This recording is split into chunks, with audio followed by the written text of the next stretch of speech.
This old-time radio program was originally aired live, long before the advent of high fidelity.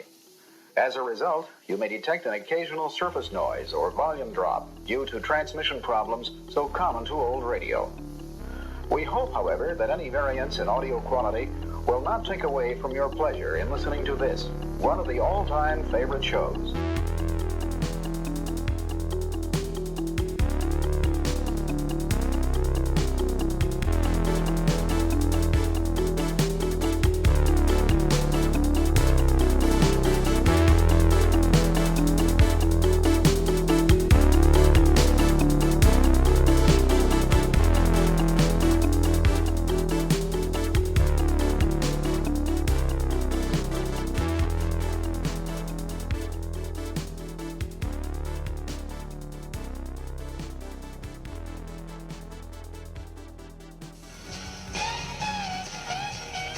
George Harrison live in concert November 22nd at 10 p.m.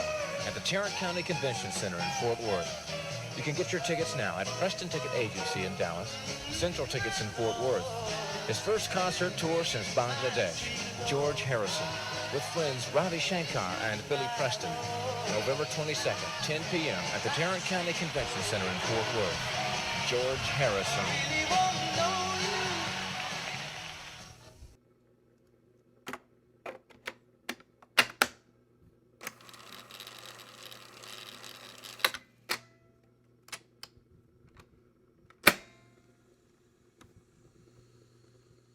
Right on. Well, Tommy, I cannot thank you again for being on. I wanted to have you as a guest because I've always really appreciated your look on spirituality. I think you've got a really unique perspective because you've been through some crazy shit in your life and some things that, could be said were unfair. I mean, I think that a lot of things that you've described, like when you talk about biblical things or any kind of spirituality, you have this I don't know. It's just such a cool vibe of, kind of live and let live and don't judge people, and I guess I wanted to start off by kind of asking you, like, how did you develop that mindset, when throughout your life, whether it was early on or as you grew older, how did you get through times of struggle or darker times without just losing it?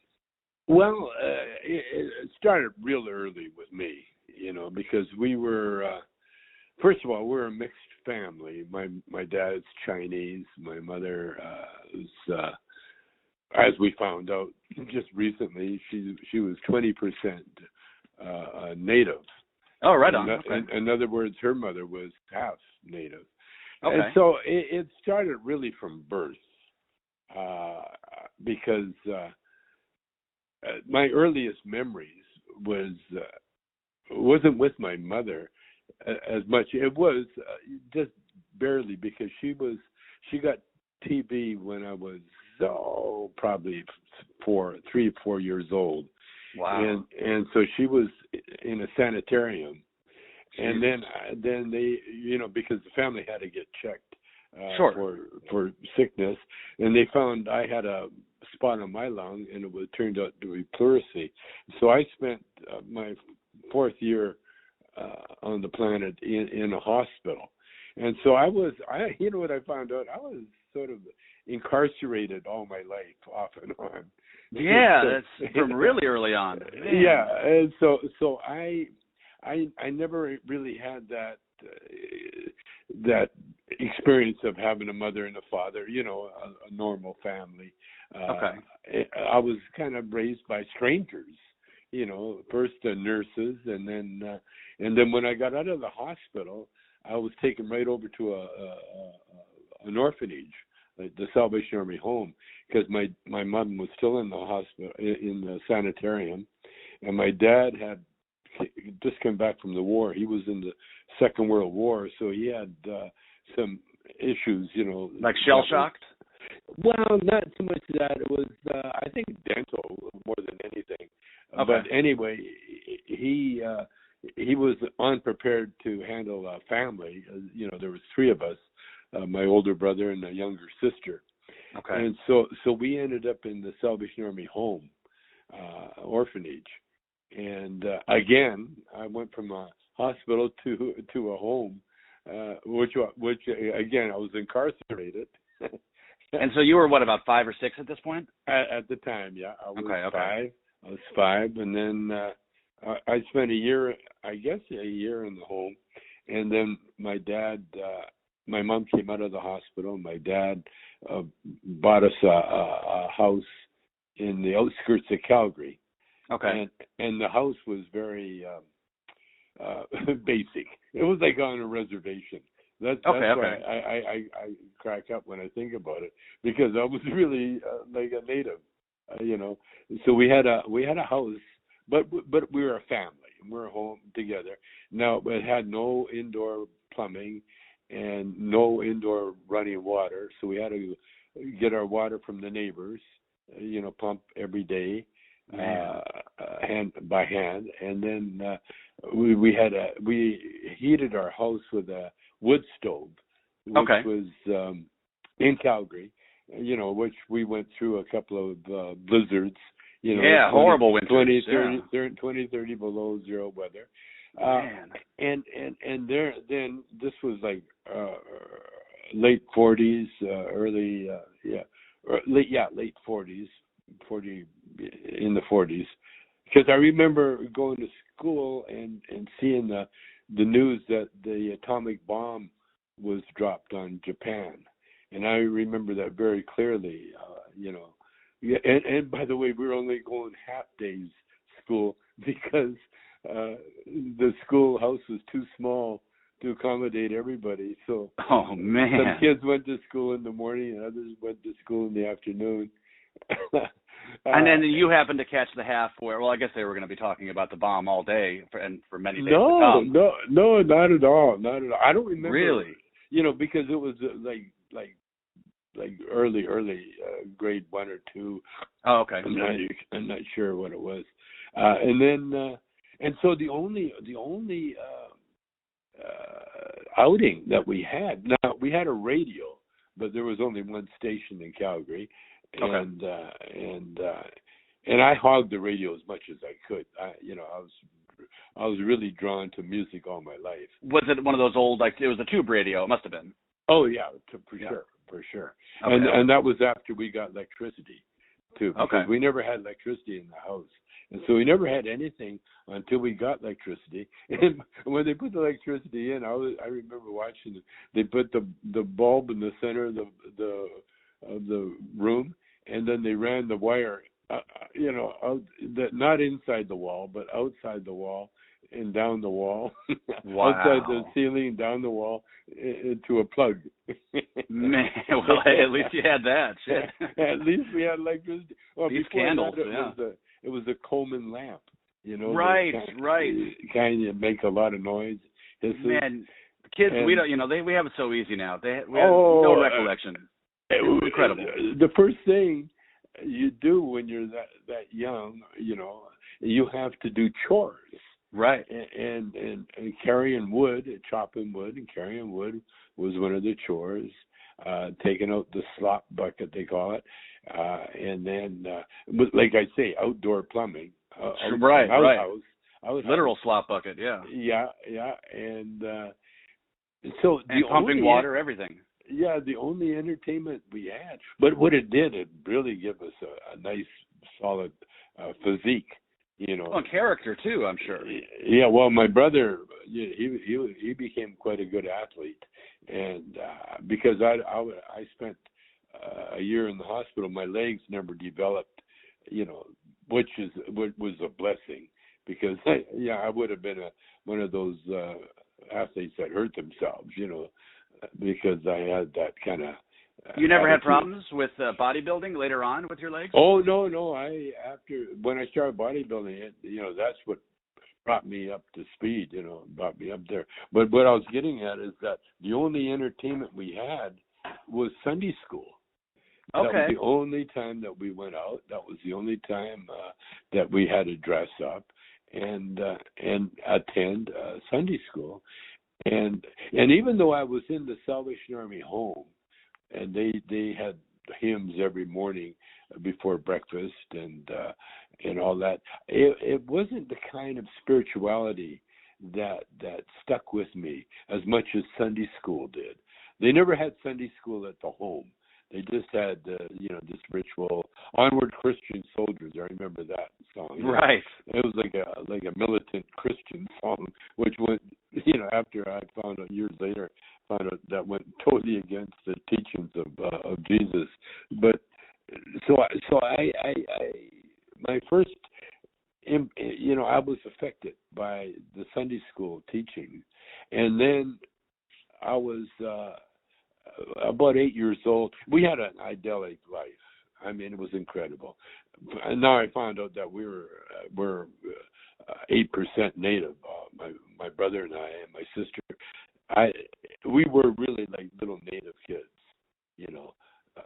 Bare shirt, no shoes, just pair of pants all summer. Just living life. Yeah. All summer.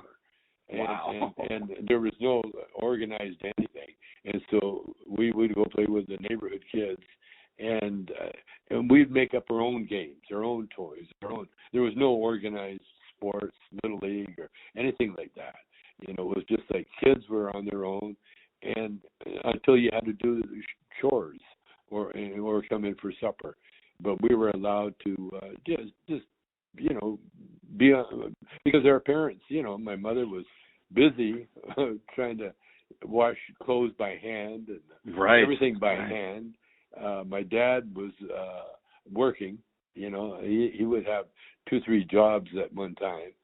Driving cab, driving truck. Working in a cafe. So he was never home. And when he was home, he never really talked.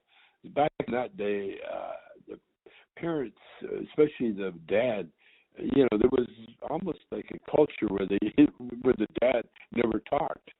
Right, the strong, silent type that you have to exude. Yeah. Yeah.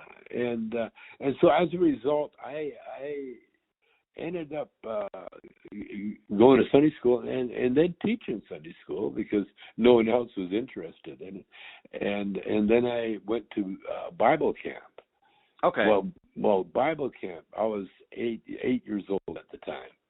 And that's when I was turned on to the power of prayer and the stories of Jesus. It was a Christian camp, so we got a lot of the Jesus early stories. Okay. Which there's value, there's value in all that. If you know how to, like you say, if you have your eyes open and you have the ears to hear, then it can be valuable. Well, that's what happened with me. And so when I learned the power of prayer, and I used it right away because my dad was struggling with different things, different jobs. And so then I prayed that he got a job that paid $100 a week. Which would have been a huge difference at that point. It was. And you know what? He got a job, and it paid more than $100 a week. Well, there you go. And I never forgot that. It stuck in my mind because, I just came from the camp, and it was like 2 weeks of indoctrination. Really from morning, noon, and night. It was just constant teaching the scripture. The great Bible stories of kids and that. And then we put on plays because we had little groups, in different tents and cabins. And then the dining room was set up like a playhouse. And so we had entertainment. That was my first time on stage. And that's where I got that, that feeling, that great feeling of being on stage. And then, over the years, of course, I backslid like crazy when I was a teenager. But I got turned on to jazz very early, 16, 17 years old. Okay. And jazz music itself is very spiritual.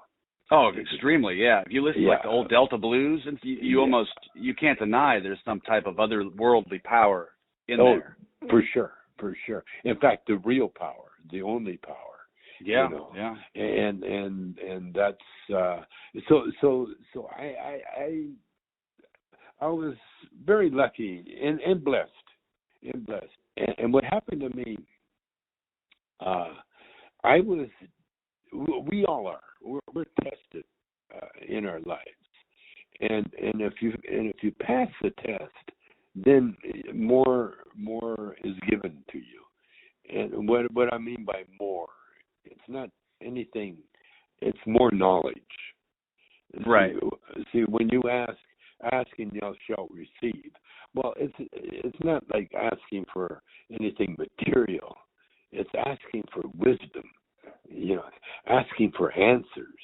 Or understanding, or the capability to understand. Yes.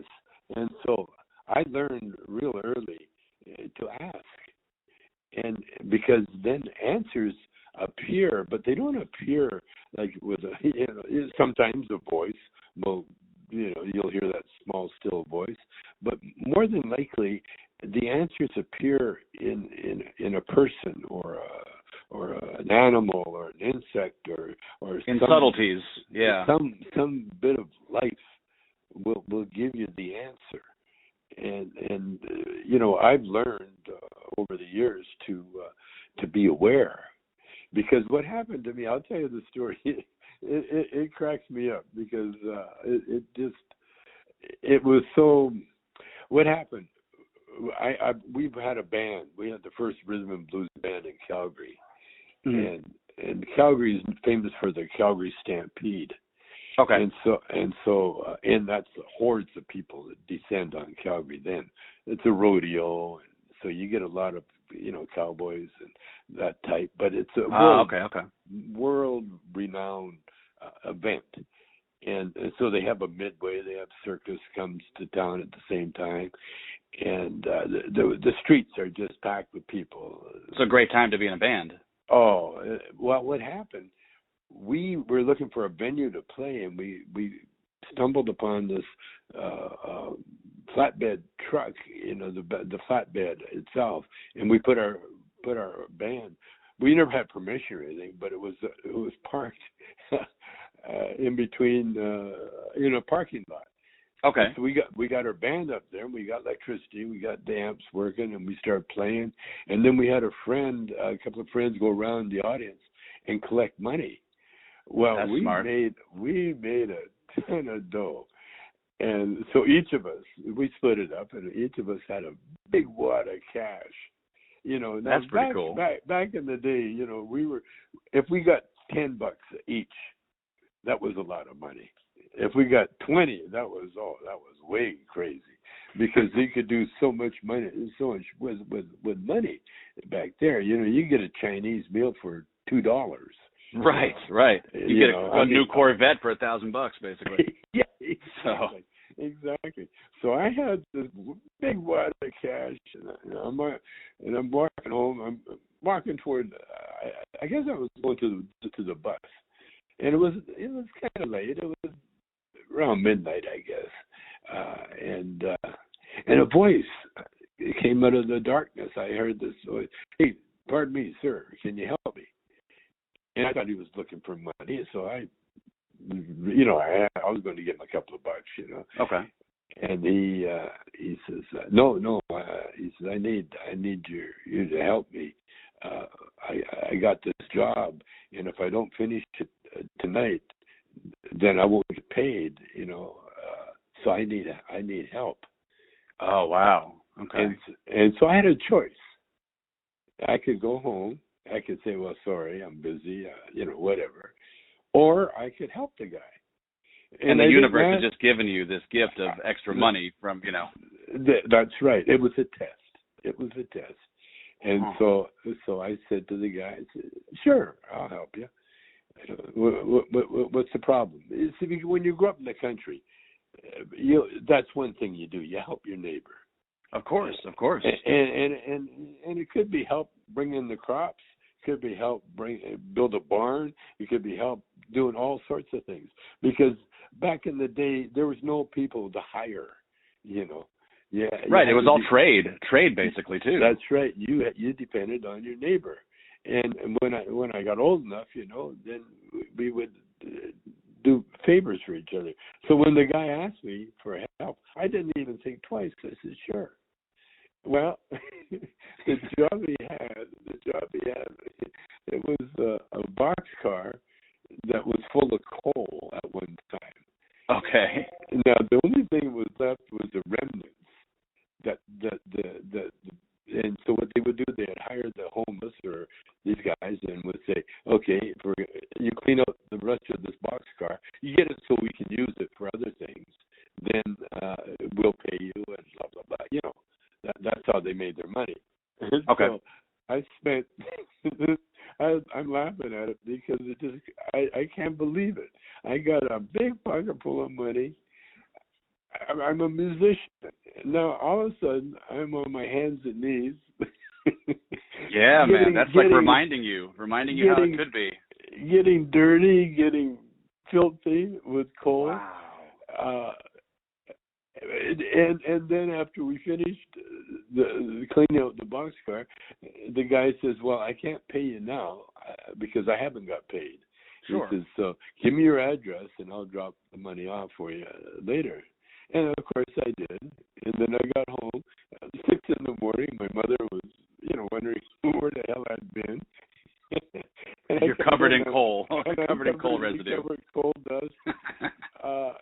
I was in the bathtub, and I felt so good, but I was tired. I worked all night, and then then I had to do that. But man, years later, I realized that's how you get tested. Sure. Yeah. You get tested your whole life. You get these tests, and if you pass the test, then the rewards come. Have you ever read the Bhagavad Gita, like parts of the Bhagavad Gita at all? Oh yeah. And that always, there's a part that it reminds me of what you're saying, where that we're given gifts in our life that are inherent traits that we have that set us apart from others, and that it's almost a crime for us to not discover and utilize and then hone those crafts. Yes. And so in your case, you've got music and comedy, and it's almost a sin, for us to be given whatever gift it may be and to not explore it and to see where it could lead us. It is and it isn't. It is and it isn't. Because it's like if you look at a lawn, the lawn, the grass lawn, it consists of tiny individual little blades of grass. And if you look at it closely, they're all different. But True. Together they make a nice lawn, And that's and by the way, we're not all supposed to be like I was chosen because I there was more tests ahead for me, Okay. And I think what it is that you don't you stay on your own towel. That's the yoga thing. Right. That Bikram, I learned that at Bikram. Stay on your own towel. Stay on your own, because your own world is enough for you. So you can't really compare, and you should never compare yourself with other, because again, just like the guy that I helped in the boxcar. Now, he obviously was an angel for me. And, right, it seems that way, yeah. And who knows what he's going through, and what his burden is. And there was another story that like I got into singing real early, because my house, this is crazy when I think about my life, because it was so what do you call it? I was so just had so many opportunities. Like for instance, I met this guy at a party. Tattoos. He had tattoos on his knuckles, on his arms. He was a biker, an old biker. Not an old biker. He was a young guy. He was actually quite good looking. Okay. When he was younger, and he had just got out of prison, and he had nowhere to stay. And so we had been renting out a room in our house for extra money for students that live near the university in Calgary. Okay. And so, but I had my brother and I shared a bed, but a room. We had separate cots. But my brother, he didn't want to be near me. He moved out to the shed, the woodshed in the back. That was his room. Okay. and so I had an extra cot, and so I told Erwin was his name, Erwin McCann. I said, "Oh yeah, come on, you can stay at our house." Now, the weird thing was all the white guys always had a job. And they always paid money. It wasn't until I started with the black band that I started bringing in guys that never had a job and that were used to living in people's homes. That was funny. But anyway, Erwin McCann, he had just gotten out of prison. Now this is back in the 50s. Okay. In the 50s, the prisons in around the world, but especially in Alberta, were very, very rough, very tough. They had a silent system. When you walked in the prison gate, you were not allowed to talk unless you were given permission. And if you talked, said one word, you were punished. Like you got your ass kicked, sort of thing? Well, the punishment was, a lot of the punishment was, the prisoners were more afraid of the punishment, which was they would strap you over what do you call the horse, the gymnast horse? Okay. And strap you over that, hands on one side, feet on the other side, and pull your pants down, and then would beat you with a 5-foot paddle that was made out of metal and rubber. It's like some Taliban shit going on there. Perforated holes. Oh. And if you were lucky, the first hit, you would pass out. If you were unlucky, you would stay awake and you would feel pain that it's indescribable. And then you would sleep on your stomach for the duration of your time. And at the time, they had capital punishment. They hung people in the prison yard. They would literally build the gallows and then hang the guy. And so then all the prisoners would see. Yes, and then if you were convicted of rape or any kind of sexual crime like that, you were given lashes. This is the British rule, and so you would get cat of nine tails. And if you would get 5 to 10 or whatever lashes, and that would be administered to you, maybe not right away. They would just keep it hanging over you, but by the end of your sentence, you would have to get your lashes. Right. Now that the silent system alone, Erwin McCann, he taught me how to sing quietly. Okay. because you couldn't sing loud. And so we would be in my bedroom or the one we shared, and I'd play guitar and Erwin would sing really quietly. And it was so beautiful, the songs that he was singing that. And he also was a tattoo artist. Okay. Homemade. And so he gave me my first and only tattoo on my arm, which I still have. What is that tattoo of? I forgot. The tattoo? Again, it's a white supremacy tattoo. Oh, shit. Well, Erwin was part of the biker, the white, like now they would call them skinheads or the right. guys, He was Aryan. He was a total Aryan. Got it. And he, at the time, in the 50s, that was normal. That was but technically that's totally true. Yeah. Yeah, it was just a normal thing. And Erwin ended up, he was really a tough guy. I mean, he was the kind of guy, he'd work in gravel pits, like in the middle of summer, like chain gangs and all that sort of thing. Oh yeah, he was, and his claim to fame, he could rip a telephone book in half. He showed me how to do it. Oh my God! Just imagine his hands around someone's neck. Yeah. Well, at the time, but he was kind of he was like a James Dean character. He had that kind of baby face look and that. He probably could have done well in Hollywood, if he had gone. He would have. But I kind of these were my mentors. These were the guys that and then there was a little French guy that he ended up, little Frenchie, and he ended up being a roommate of mine too. He was right from prison, Prince Albert Penitentiary, and his claim to fame.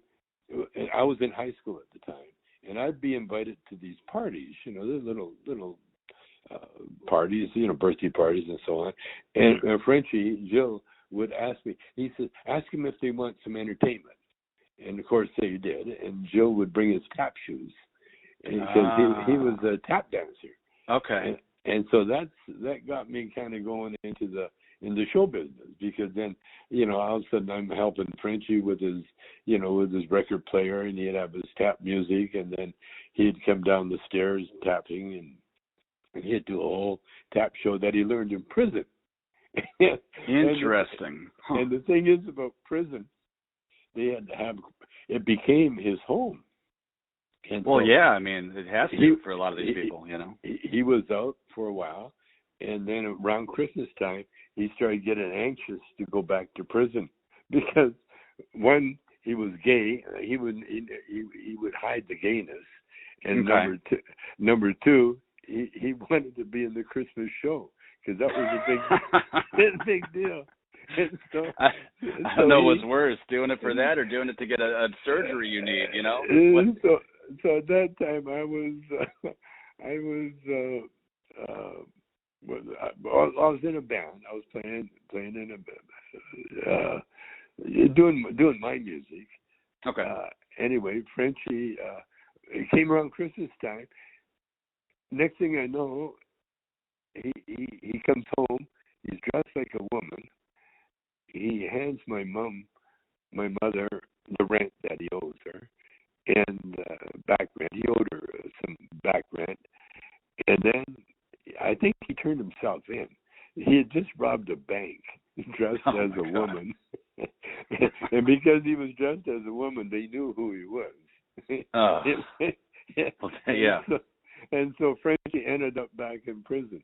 Now these are this is my early life. These are the mentors, yeah. These are my mentors. I felt like I was fulfilling a prophecy, that I was going to end up in jail.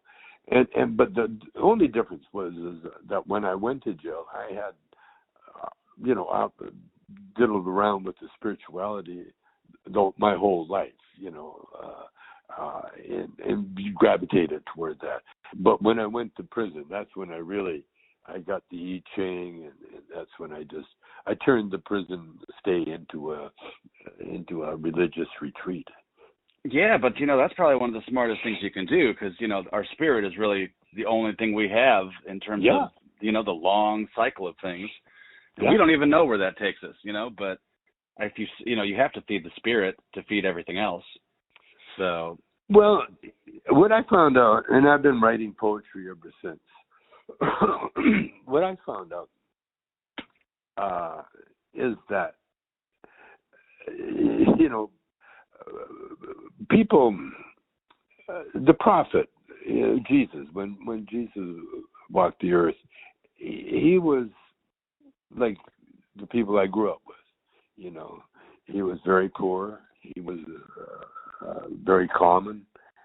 He was a laborer. And he hung out with misfits a lot of the times. Yeah. And he was more interested in healing people than he was in changing their belief. Mm-hmm. And the way he would heal them was by reminding them of who they were, because we all are very special people. We're spirits that have been around forever. There's never been a time when we weren't here in one form or another. And all Jesus would do was just remind the people that needed reminding, like if you look at the scriptures in that, he hung with a lot of everybody. He hung with rich people because he had that ability to heal. Right. And people wanted to be part of it. Like I've got rich friends now, and this one rich friend was the King family. They own Oprah show and a bunch of all the game shows, Jeopardy, all the game shows.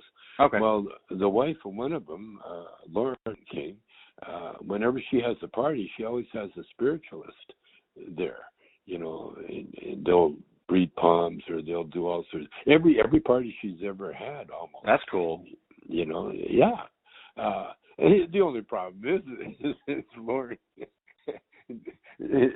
like for show, like with Jesus' time too.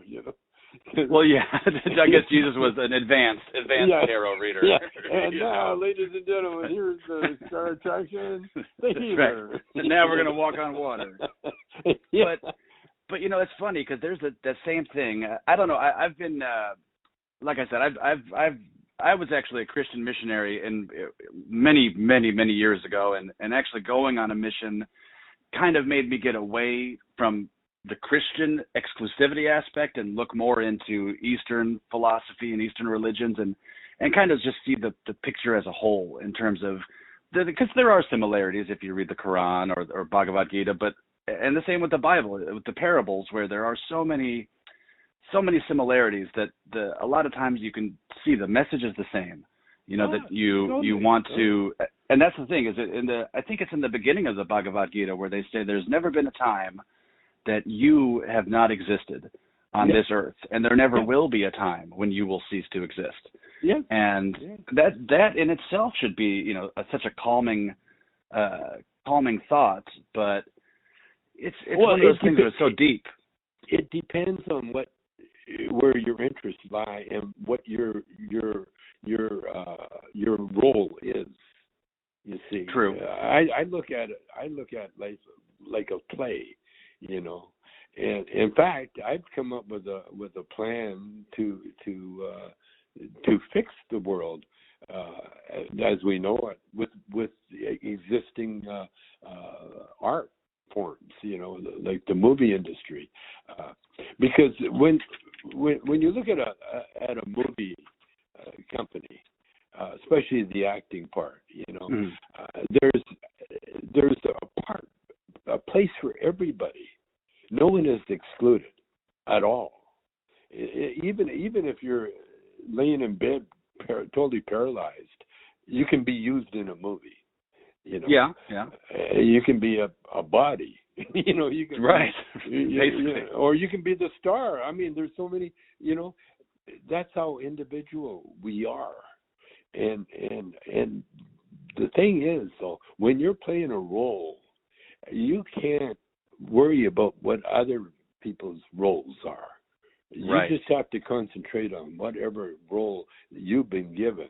And, you might have one line or you might have no lines, but you're such an integral part of the whole play that people, the directors and everything else, they need that part of you.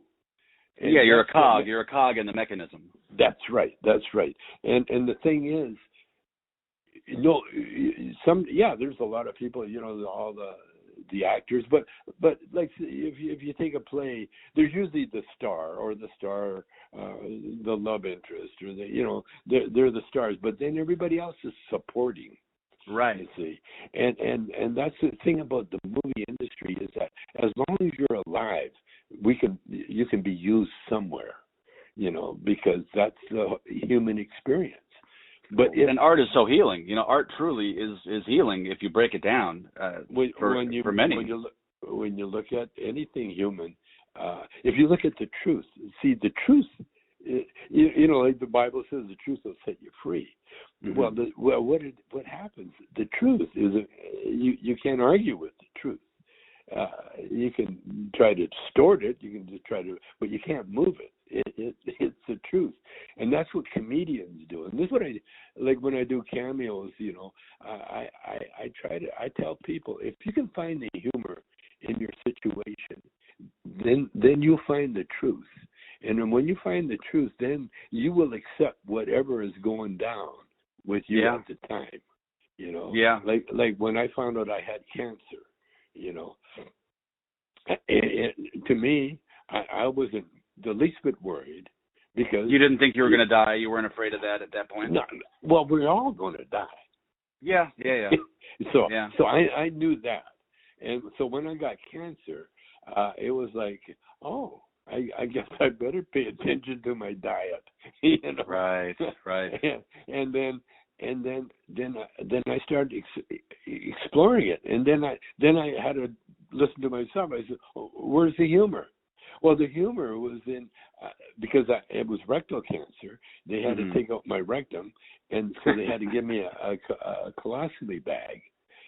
You know, and they moved. You got to find humor in it. You have to, or else. Well, they moved the exit around to the front. Now I got a colostomy bag. And it's very common. A lot of people have it. A lot of people live for a long time. And so that's where the humor came in, because I named the bag the Trump.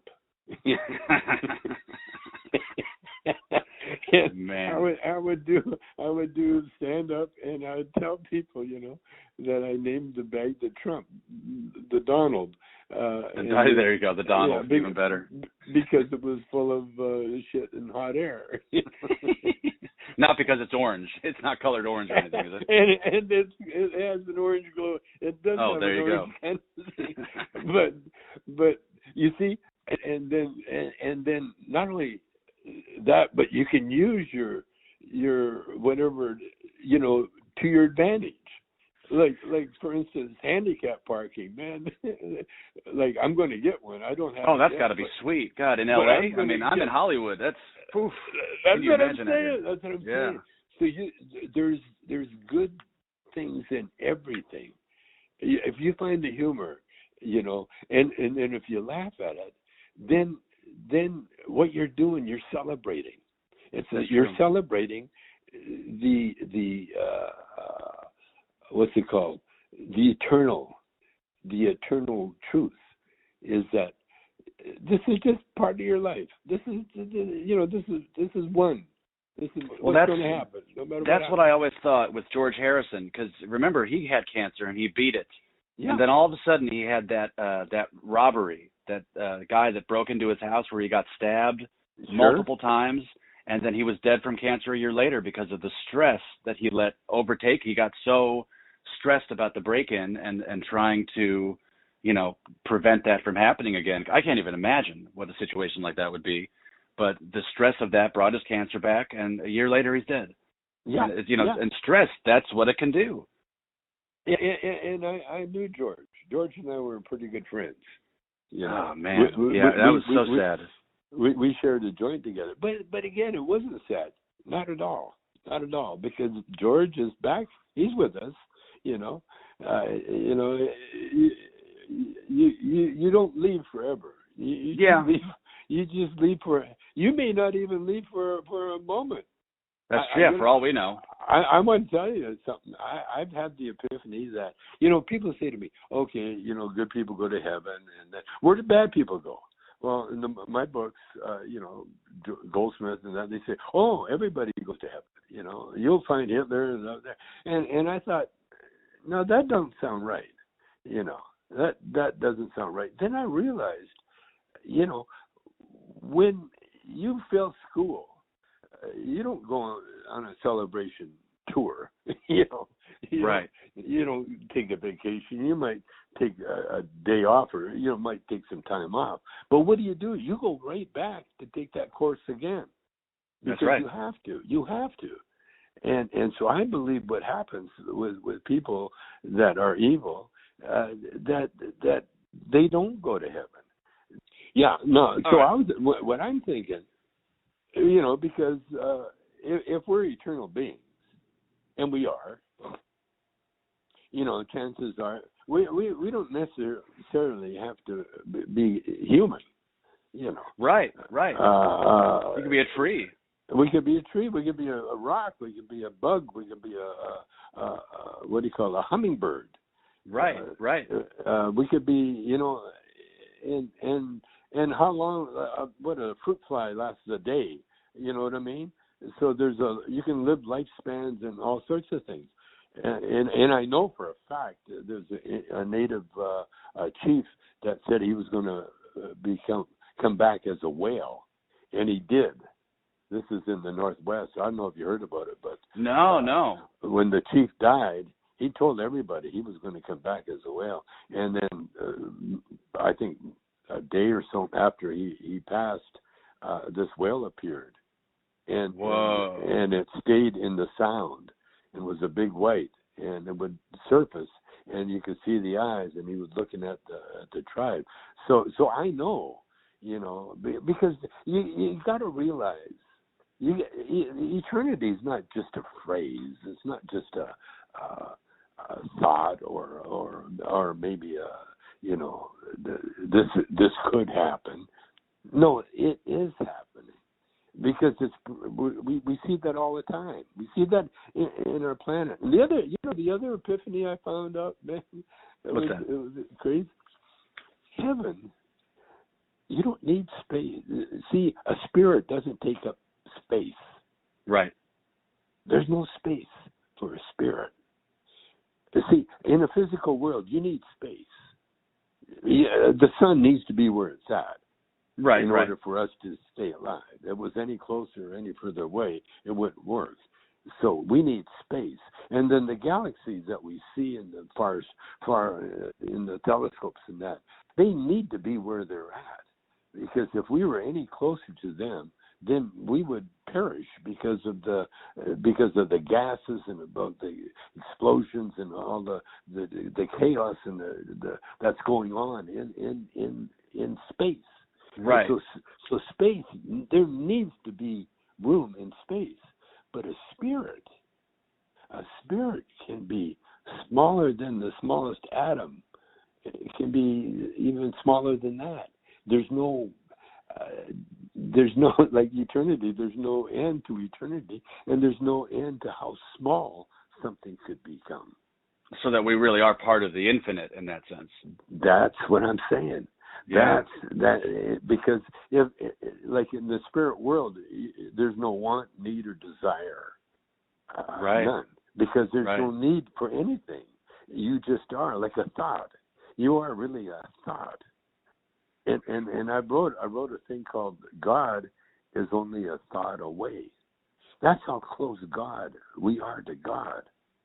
It's that thin veil, they say, that there's always a thin veil between the two worlds in a sense. Yeah. And with art, you got me thinking there, where if you look at like the time periods of the world, where you think ancient Greece, ancient Rome, and then the fall of Rome. What did that lead? So we had this architectural and peak of knowledge, like the Library of Alexandria, where we had all this knowledge, and when that collapsed, immediately we went into the Dark Ages. Yeah. And you almost can compare that to what we're in now. Is you have these times of great innovation, great knowledge, and it's almost like peaks and valleys.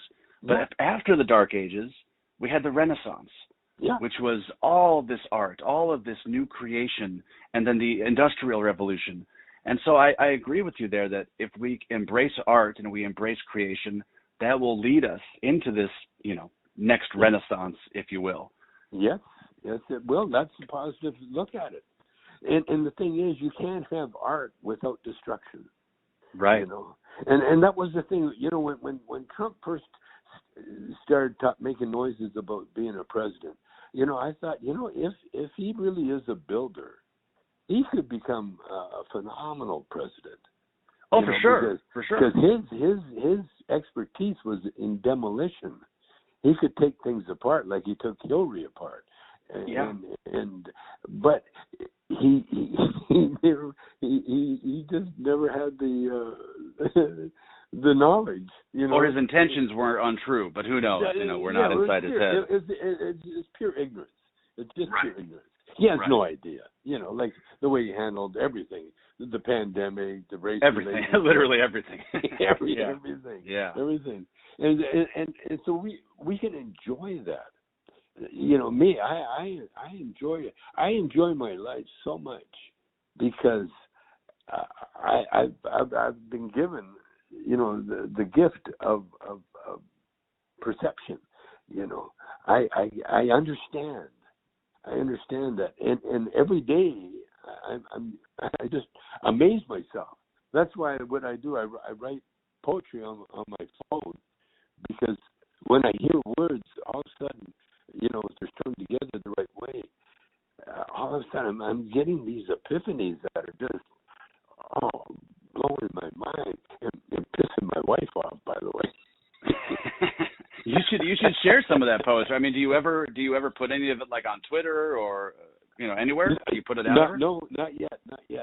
Same as my art. I haven't shared my art yet, but I'm going to. Yeah, man, that'd be really cool. I'm sure people would embrace that.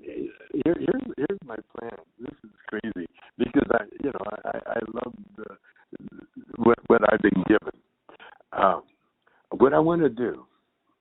See, the pandemic showed us a lot of things. It showed us, that we can survive. Number one, right. That nature will protect its planet. That's when the humans start destroying the planet and overpopulating it, yeah. Then nature will come along and weed out the weak ones. And look how it's happening now. Yeah. The weak ones don't believe in vaccines. Right. And so nature goes, okay, well, we know who we can separate the wheat from the chaff now. It's really easy.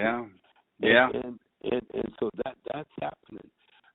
But what I see, how easy it is to, there was a time we couldn't even talk about a trillion. Right. Trillion never entered the conversation. Billions barely did. A million was like, that was the most money. It was unheard of. But now it was a short time ago. It was a very short time ago. Now we're talking trillions. So what I want to do, I want to raise with my art. This is one of the reasons I haven't been giving my art away or my poetry or anything like that, because it's worth money. Sure. It's worth a lot of money. Now, I looked at these billionaires, going into space, and I kind of cracked up. Yeah, on the dick-shaped rocket, yeah. It's so typical for rich nerds that don't know what to do. Oh, my, yeah. But now they're going to literally go fuck space, What a shock. Man. Because the last thing you need in space is a human. Right. You need a camera. You need a robot. You need things that can analyze and take measurements. But the last thing you need is a human. Why? A megalomaniac, yeah. Why? Because humans have to do bodily functions. Sure. They need sleep. They need, humans are the worst to descend on those expeditions. Unless they're writing or something. But even then, because what are you going to do? A human reaction in space is, oh wow, right, and then it's done. Yeah, it looked like a little marble. The Earth, I would think it would make you feel insignificant. I've some astronauts say that they see the Earth and they feel insignificant in the scope of it all. Well. Yeah, you would. To me, I would be scared to death being that far away from my man. Source. That'd be a trip. My source, man. We can't go 10 minutes without breathing. Right, and that's a high end. Yeah, and that's oxygen. Yeah, right. and water. We need. We're meant to be on this earth. We're definitely not meant to be in space. That's like you said, all those things that lined up. The sun has to be so far away. The next galaxies have it, because any alteration of that, and we're fucked. That's right. And so we want to get off of this magical spot that we've got that's allowing us to survive. Yeah, our human, exactly. And so what I see is, okay, the money, the money, raise money. Now, I'm going to use my art to raise. I'm going to put the goal at $1 trillion. Okay. Because what I want to do is I want to form a movie studio. Because back in the day when the movies first started hitting, they had the power to to change humanity, the way we lived, the way we, because we explored areas, we explored Africa, we explored with a movie camera. Now, it was kind of racist, when they did Tarzan, but it was real. I mean, that's the way things were back in the day. Now, what I want to do with the money is to create a movie company that, for instance, the homeless, for instance. And we'll start with the vets, because I'm right near where the vets are lined up. Like good army people. Oh, right, in Brentwood, you mean? Yeah. Yeah, they're all lined up, everything. Well, what I like to do is to have a movie company and then license areas to shoot a movie. And by the way, my movie company would work in concert with the government and with the city. Okay. And so as you have these zones set up, what would the zones be for? The idea is to hire everybody, all the homeless especially, but anybody in the area that wants to be in the movie company. Hire people as actors, technicians, whatever they're qualified to do. Because one thing a movie company can do is vet better than anybody. Right. Like go in and find out who they are, where they're from, what their history is. You need to know that when you're hiring actors. You need to know who you're working with.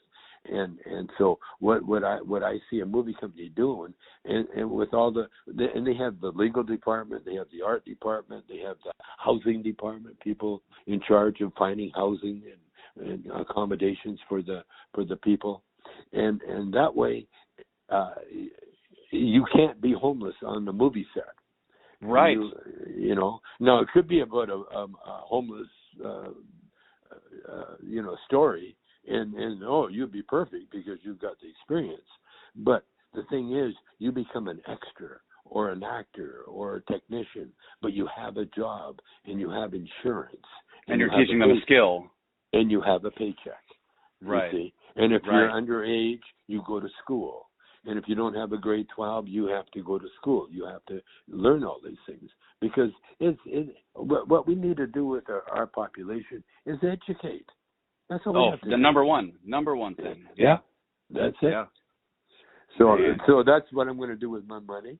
And eventually you'll hear the crazy Tommy Chong is trying to raise $1 trillion for his movie. Hey, man, if bald guys can get launched into huge cock-shaped rockets into space, then you can get $1 trillion.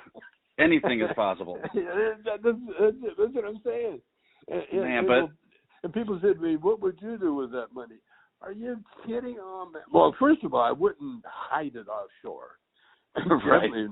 I would invest it into the movie company that I'm talking about, because when you do that, can you imagine the product that you get? With all the great movie makers we have in this world, Oh, you could be onto something. I could be onto something. I'm totally on it, because it gives everybody something to do. Right. And that's the greatest thing about a movie company. You've always got something to do. You go to any production company, there's no one. What are you doing? You're sitting around. Oh, come here. Okay, here. Right. Take this over there. You move this over there. You stand there, help them.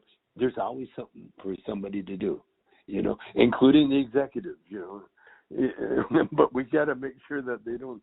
They're not horny executives. Yeah, right. Or their hands aren't in the cookie jar, kind of thing. Yeah. But look, we'll have good financial people taking care of that. You definitely would have to. But if it gets anything at this point that helps the homeless in Los Angeles, I think any idea is better than what they've been doing these days. Oh yeah. Because the thing is, when you're dealing with politicians, they're permanently. Right. They always have to be worried about being reelected and everything else. Right.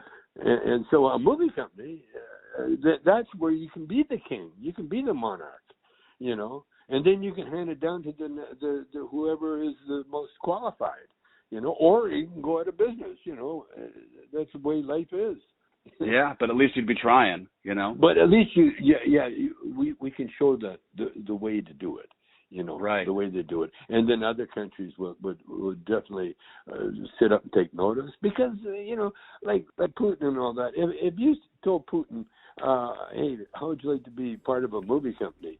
He'd jump all over that chance because he loves the camera. You know what I mean? Oh yeah, anything to get him a second bowling alley in that mansion he's got. You know? yeah.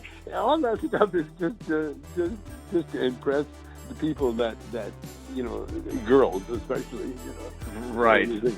Okay, I gotta run. I appreciate it, brother. I really, really appreciate your time and all your wisdom. I cannot thank you enough, man. And maybe I'll see you one of these days in L.A. And if we want to do this again, hook me up. I love talking. All right, brother. I appreciate it. You have a good one, man. Okay, take care. I'll talk to you later. Bye.